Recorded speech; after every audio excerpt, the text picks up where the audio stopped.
Masih di Jakarta, Tribuners, kirap merah putih sebagai bentuk menjunjung persatuan dan kesatuan dilaksanakan hari ini, Minggu 28 Agustus pagi tadi.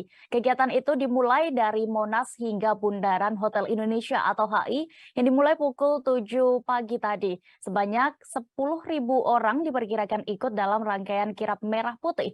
Berikut liputannya bersama rekan Pebi Adeliana, reporter dari Tribun Jakarta yang sudah bergabung di sana. Silakan rekan Pebi. Iya, Dea. Sejumlah elemen menggelar kirap merah putih di kawasan Monas hingga Bundaran HI Jakarta Pusat pada pagi hari ini begitu. Dilepas secara langsung oleh Presiden Joko Widodo dari Istana Merdeka, rombongan pawai tersebut melintasi kawasan Monas, kemudian juga Patung Kuda, Sarinah hingga ke Bundaran HI sebagai titik terakhirnya begitu. Menurut pantauan kami pada pagi hari ini, kirap merah putih ini tentunya diwarnai dengan antusias dari para peserta.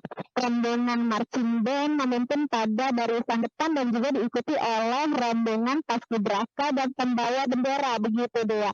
Ada pula peserta yang ikut dengan mengenakan baju daerah. Diperkirakan sebanyak 10.000 orang ikut dalam kirap merah putih tersebut, diantaranya dari elemen mahasiswa, pelajar, berbagai ormas, tokoh agama dan juga lain-lain begitu. Nah, yang menarik dari rangkaian acara ini ialah adanya bendera merah putih yang sepanjang 1.700 meter dikibarkan oleh para peserta pawai secara beriringan sebagai wujud dari semangat persatuan dan juga kesatuan. Bendera sepanjang 1.700 meter ini dibawa secara beriringan dari kawasan Monas menuju ke Bundaran HI begitu.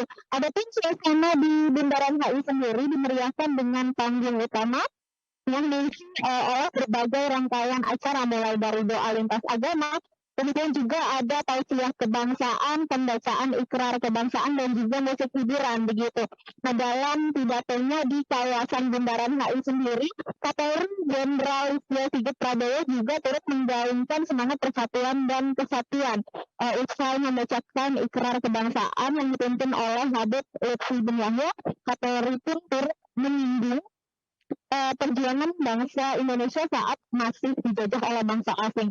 Menurutnya pada 350 tahun lalu saat bangsa Indonesia dijajah, semua tentunya memahami bahwa bangsa bisa dipecah belah begitu. Namun dengan semangat persatuan para pemuda, tokoh dan juga ulama yang dipimpin oleh Bung Karno kala itu akhirnya bangsa Indonesia sendiri bisa menyatakan proklamasi kemerdekaan pada 17 Agustus 1945.